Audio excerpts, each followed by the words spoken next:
जय श्री कृष्णा। राधे राधे। आज मैं आपको ब्रह्मा द्वारा भगवान श्री कृष्ण की स्तुति नामक प्रसंग आगे सुनाऊंगी।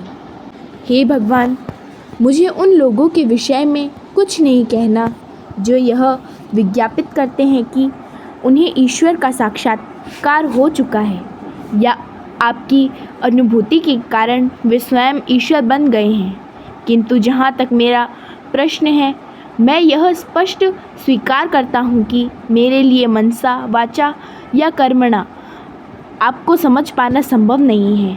भला मैं आपके विषय में कह ही क्या सकता हूँ या आपको अपनी इंद्रियों के द्वारा किस तरह समझ सकता हूँ। मैं इंद्रियों के स्वामी मन के द्वारा आपके विषय में ठीक से सोच भी नहीं सकता। इस संसार में ऐसा कोई भी व्यक्ति नहीं जो आपके गुणों, कार्यों तथा आपके शरीर के विषय में कल्पना भी कर सके। केवल आपकी कृपा से ही कोई कुछ हद तक जान सकता है कि आप क्या हैं। हे स्वामी, आप समस्त सृष्टि के परमेश्वर हैं। यद्यपि भ्रांतिवश कभी कभी मैं अपने आप को इस ब्रह्मांड का स्वामी मान बैठता हूँ।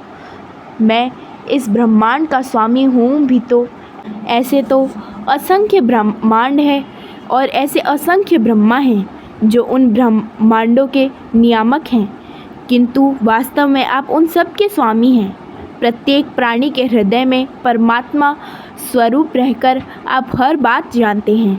अतः आप मुझे अपनी शरण में ले लें। मुझे आशा है कि मैं आपके ग्वाल बालों तथा बछड़ों के साथ आपकी लीलाओं में जो व्यवधान डाला है उसके लिए मुझे क्षमा कर देंगे। यदि आप अब मुझे आज्ञा दे तो मैं चला जाऊं, जिससे आप मेरी अनुपस्थिति में अपने मित्रों तथा अपने बछड़ों के साथ आनंद भोग कर सकें। हे कृष्ण, आपका नाम ही यह बताता है कि आप सभी को आकर्षित करने वाले हैं। सूर्य तथा चंद्रमा का आकर्षण आपके ही कारण है। सूर्य के आकर्षण द्वारा आप यदुवंश को सौंदर्य प्रदान कर रहे हैं।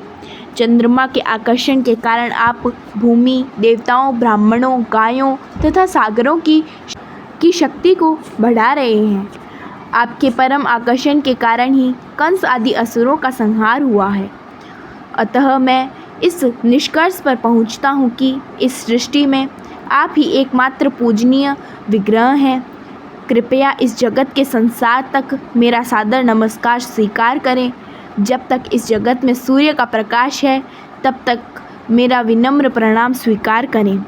इस प्रकार इस ब्राह्मण के स्वामी ब्रह्मा श्री भगवान को सादर प्रणाम करके तथा 3 बार उनकी परिक्रमा कर लेने के बाद अपने धाम ब्रह्मलोक को जाने के लिए उद्यत हुए।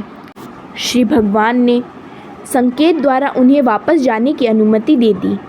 जैसे ही ब्रह्मा चले गए, श्री कृष्ण तुरंत यमुना तट पर लौट आए और अपने बछड़ों तथा ग्वाल मित्रों के साथ आ मिले, जो उसी अवस्था में थे जिस दिन वे गुम गए थे।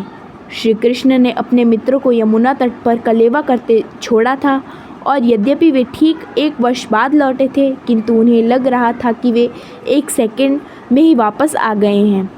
आगे का प्रसंग मैं आपको अगले भाग में सुनाऊंगी। जय श्री कृष्णा। राधे राधे।